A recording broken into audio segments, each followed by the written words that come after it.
আসসালামু আলাইকুম রহমতুল্লাহ।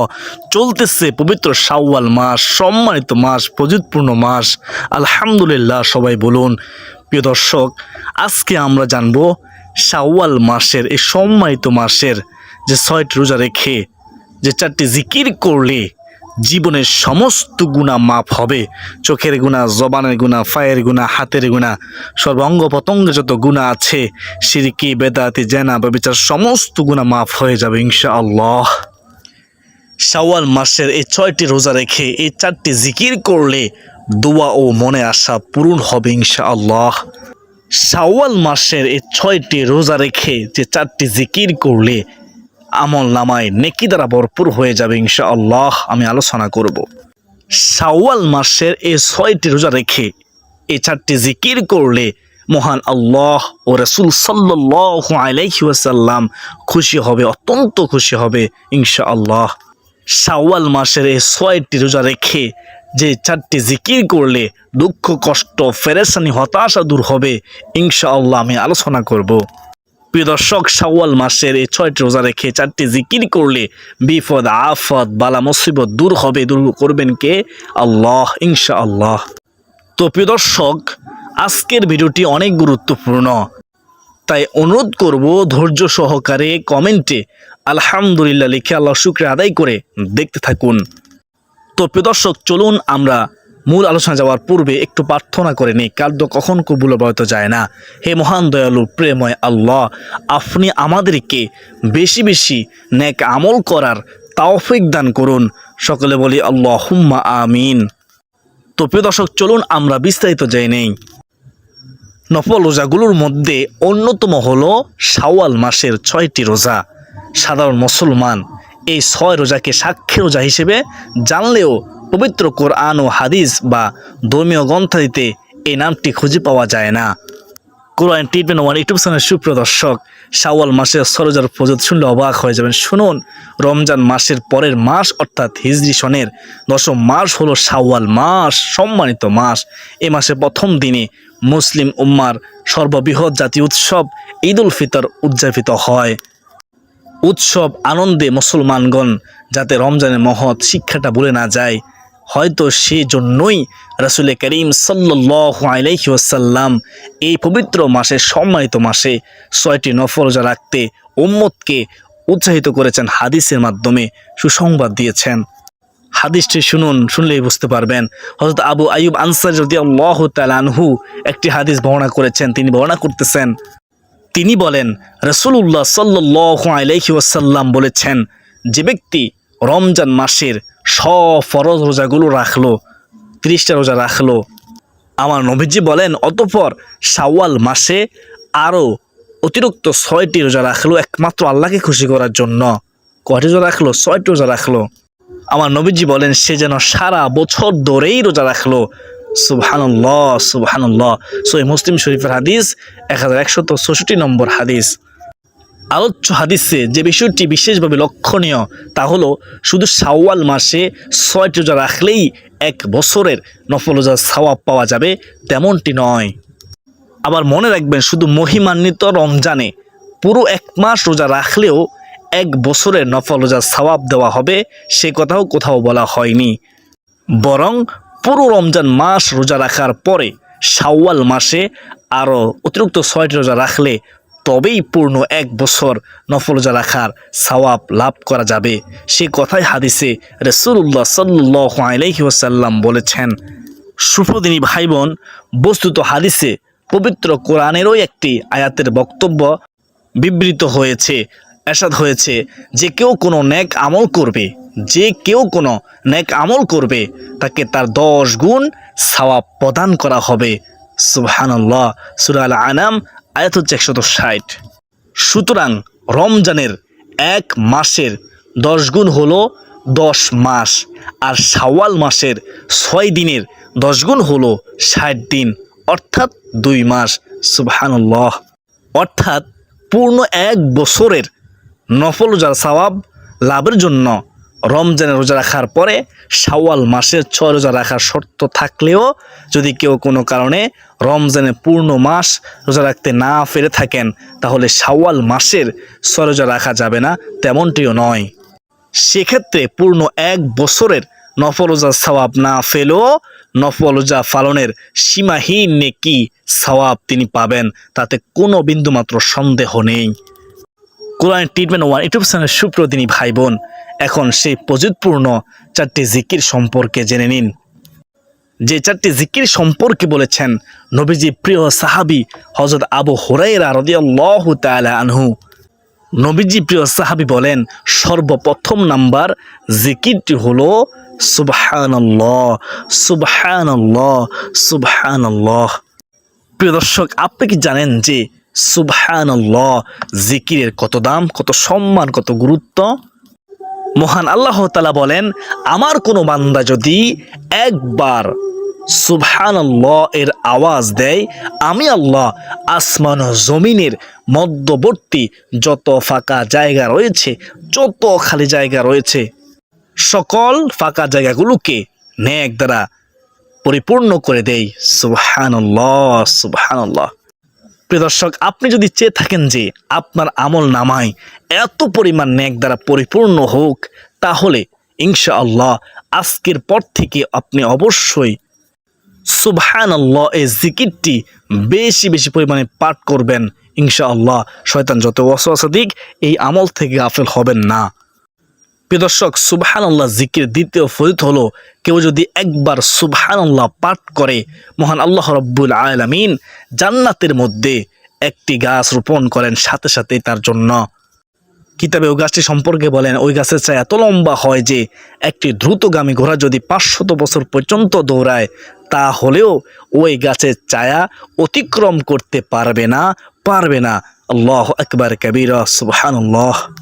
প্রিয় দর্শক, মহান মালিকের দরবারে সবচেয়ে প্রিয় দামি বাক্যটি হচ্ছে সুবহানাল্লাহ, সুবহানাল্লাহ, যার অর্থ হচ্ছে আল্লাহ তাআলা পবিত্র। আল্লাহ তাআলা এই পৃথিবীতে কেন বান্দাবান্দিকে পাঠিয়েছেন জানেন? এর কারণ হচ্ছে, আর একমাত্র কারণ হলো তার ইবাদতের জন্য, তার গোলামির জন্য। প্রিয় দর্শক, তাই আল্লাহ তাআলা ইবাদতকারীকে অনেক বেশি পছন্দ করেন। তাই আসুন প্রিয় দর্শক, আজকের পর থেকে আমরা সুবহানাল্লাহ, সুবহানাল্লাহ জিকিরটি আমরা বেশি বেশি পরিমাণে পাঠ করব ইনশাআল্লাহ আযজা ওয়া জাল্লা। নবীজি প্রিয় সাহাবী হযরত আবু হুরায়রা রাদিয়াল্লাহু তাআলা আনহু বলেন, 2 নম্বর জিকির হলো আলহামদুলিল্লাহ, আলহামদুলিল্লাহ, আলহামদুলিল্লাহ। আলহামদুলিল্লাহ শব্দের অর্থ হলো আল্লাহ তাআলার নিয়ামতের প্রশংসা করা। সমস্ত প্রশংসা আল্লাহ তাআলার জন্য, আলহামদুলিল্লাহ।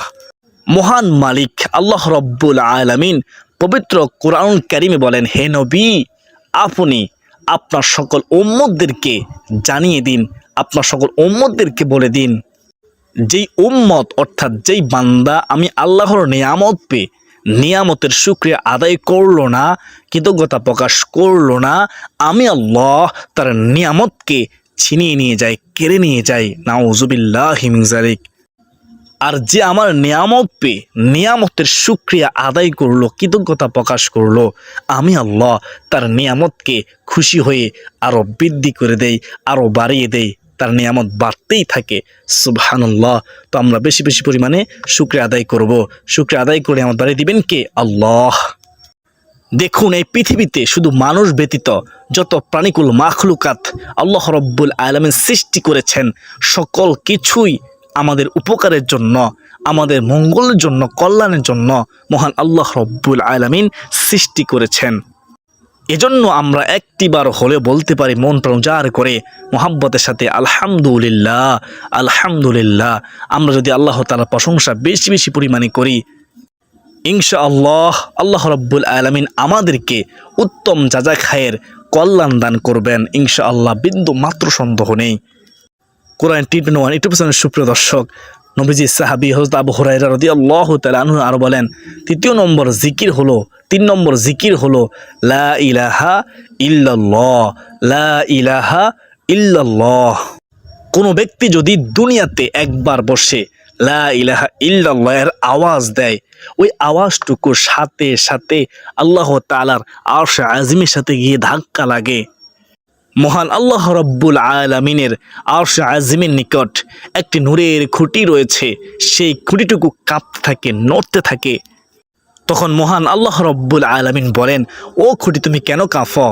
ওই খুঁটিটুকু তখন বলে থাকে, হে মহান রব, হে মহান রব্বুল আলামিন, দুনিয়াতে আপনার একজন বান্দা অথবা বান্দি লা ইলাহা ইল্লাল্লাহ এর আওয়াজ দিয়েছে, তাই আমি কাঁপছি, তাই আমি নড়তেছি। তখন আল্লাহ রব্বুল আলামিন বলেন, তুমি কাফা বন্ধ করে দাও। তখন সেই খুঁটি বলল, হে আল্লাহ, আমি কাফা থামাতে পারবো না, আমি কাফা থামাতে পারবো না যতক্ষণ না পর্যন্ত আপনি তাকে মাফ করবেন, যতক্ষণ না পর্যন্ত আপনি তাকে ক্ষমা করবেন, ততক্ষণ পর্যন্ত আমি শুধু কাঁপতেই থাকবো, নড়তেই থাকবো, দুলতেই থাকবো। তখন মহান আল্লাহ রব্বুল আলামিন ওই বান্দাবান্দিকে সাথে সাথে ক্ষমা করে দেন। সুবহানাল্লাহ। অত্যন্ত দামি বাক্য, লা ইলাহা ইল্লাল্লাহ, লা ইলাহা ইল্লাল্লাহ। প্রিয় দর্শক, লা ইলাহা ইল্লাল্লাহ জিকিরের গুরুত্বপূর্ণ কয়েকটি ফজিলতের হাদিস আপনাদের সামনে তুলে ধরতেছি, মনোযোগ দিয়ে শুনুন, শুনলে অবাক হয়ে যাবেন। আমার বিশ্বাস, শুনলে আর আপনি কখনো এই জিকির থেকে গাফেল হবেন না। হযরত জাবির ইবনে আব্দুল্লাহ রাদিয়াল্লাহু তাআলা থেকে বর্ণিত, রাসূলুল্লাহ সাল্লাল্লাহু আলাইহি ওয়াসাল্লাম বলেছেন, সর্বোত্তম জিকির হচ্ছে লা ইলাহা ইল্লাল্লাহ এবং সর্বোত্তম দোয়া হলো আলহামদুলিল্লাহ। তিরমিজি শরীফের হাদিস।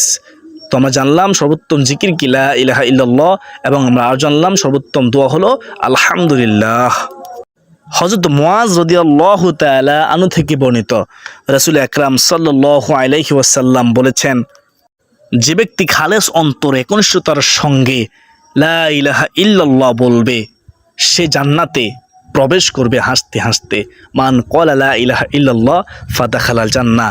কোরআনের মধ্যে রয়েছে, হাদিসের মধ্যে রয়েছে, মুসনাদে আহমদ শরীফের হাদিস।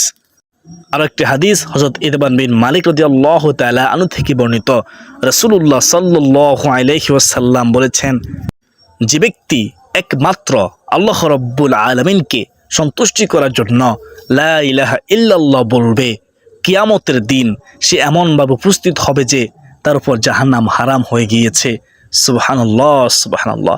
বুখারী, মুসলিম শরীফ ও মুসনাদে আহমদ শরীফের মধ্যে এই হাদিসটি রয়েছে। সুবহানাল্লাহ, বলুন সুবহানাল্লাহ। হযরত আনাস রাদিয়াল্লাহু তাআলা আনহু থেকে বর্ণিত, রাসূল করিম সাল্লাল্লাহু আলাইহি ওয়াসাল্লাম বলেছেন, কিয়ামতের দিন আল্লাহ তাআলা তিনি বলবেন, হে মুহাম্মদ সাল্লাল্লাহু আলাইহি ওয়াসাল্লাম, সৃষ্টির মধ্য হতে আপনার উম্মতের মধ্যকার এমন ব্যক্তিকে জান্নাতে প্রবেশ করান, যে ব্যক্তি একদিন হলেও ইখলাসের সঙ্গে এ সাক্ষ্য দিয়েছে যে আল্লাহ তাআলা ছাড়া কোনো ইলাহা নেই, আল্লাহ তাআলা ছাড়া কোনো উপাস্য নেই, তিনি একক, এবং সের উপর মৃত্যুবরণ করেছে, অর্থাৎ মৃত্যুর সময় কালিমা নসিব হয়েছে। সুবহানাল্লাহ, ইমানি মৃত্যু তার হয়েছে। মুসনাদে আহমদ শরীফের হাদিস। যে ব্যক্তি সব সময় লা ইলাহা ইল্লাল্লাহ জিকির করবে, মহান আল্লাহ তাআলা তাকে ইমানের সঙ্গে মৃত্যু নসিব করবেন ইনশাআল্লাহ। সুবহানাল্লাহ, আল্লাহু আকবার। মৃত্যুর সময় ইমান থাকবে, আচ্ছা সুসংবাদ কি হতে পারে? তাই প্রিয় দর্শক, আমরা বেশি বেশি পরিমাণে লা ইলাহা ইল্লাল্লাহ, লা ইলাহা ইল্লাল্লাহ, লা ইলাহা ইল্লাল্লাহ এর জিকির করব ইনশাআল্লাহ আযজা ওয়া জাল্লাহ। তো প্রিয় দর্শক, এখন আমরা জানবো 4 নম্বর জিকির। নবীজি প্রিয় সাহাবী হযরত আবু হুরায়রা রাদিয়াল্লাহু তাআলা আনহু বলেন, সর্বশেষ জিকির হলো, 4 নম্বর জিকির হলো আল্লাহু আকবার, আল্লাহু আকবার, আল্লাহু আকবার। প্রিয় দর্শক, আল্লাহু আকবার শব্দের অর্থ হলো আল্লাহ মহান, আল্লাহ সর্বশক্তিমান, আল্লাহ তাআলাই সবচেয়ে বড়, আল্লাহ তাআলা সর্বশ্রেষ্ঠ, তার চেয়ে বড়ত্ব আর কারণেই, তার চেয়ে শ্রেষ্ঠত্ব আর কারণেই।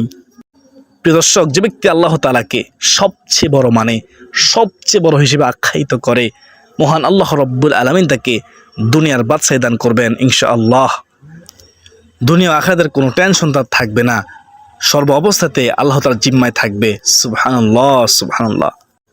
হযরত আনাস রাদিয়াল্লাহু তাআলা আনহু থেকে বর্ণিত হাদিসে এসেছে, একবার নবী সাল্লাল্লাহু আলাইহি ওয়াসাল্লাম গাছের একটি ঢাল ধরে জাকি দিলেন, কোনো পাতা পড়ল না। তিনি আবার জাকি দিলেন, এবারও কোনো পাতা পড়ল না। তবে তৃতীয়বার জাকি দেওয়ার পর অনেকগুলো পাতা ঝরলো, মাটিতে পড়ল। তখন নবীজি সাল্লাল্লাহু আলাইহি ওয়াসাল্লাম বললেন, নিশ্চয়ই, সুবহানাল্লাহ, আলহামদুলিল্লাহ, লা ইলাহা ইল্লাল্লাহু ওয়াল্লাহু আকবার বলা বান্দার গুনাহ জড়িয়ে দেয়, যেমন শীতকালে গাছ তার পাতা জড়ায়। মুসনাদে আহমদ শরীফের হাদিস।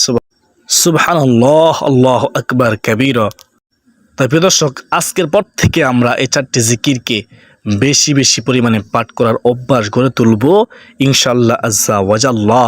নিজেও পড়ব, অপরকে পড়ার জন্য উৎসাহিত করব। অবশ্যই শেয়ার করে সবাইকে শেখার সুযোগ করে দিবেন ইনশাআল্লাহ। যারা শেষ পর্যন্ত দেখেছেন সবাই কমেন্টে আলহামদুলিল্লাহ লিখে শুকরিয়া আদায় করুন। আজকে পর্যন্ত সকলের সুস্বাস্থ্য কামনা করে বিদায় নিচ্ছি। ওমা আলাইনা ইল বালাগ। আসসালামু আলাইকুম রহমতুল্লাহি ওয়া বারাকাতুহু।